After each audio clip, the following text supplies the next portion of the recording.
আসসালামু আলাইকুম। চলে আসলাম আরও একটি রান্না ভিডিও নিয়ে। আজকে তৈরি করব টুনা পাস্তা। টুনা পাস্তা তৈরি করার জন্য প্রথমে সসটা তৈরি করে নিচ্ছি।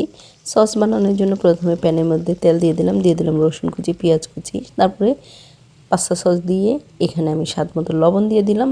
তারপরে এখানে অ্যাড করছি, এটা যখন খুব ভালোভাবে ভুনা হবে তখন এটার সাথে সুইটকর্ন দিয়ে দিলাম হোয়াইট সস।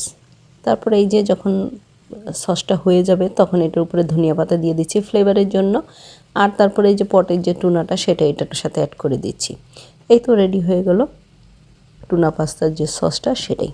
এখন চিজ দিয়ে দিচ্ছি।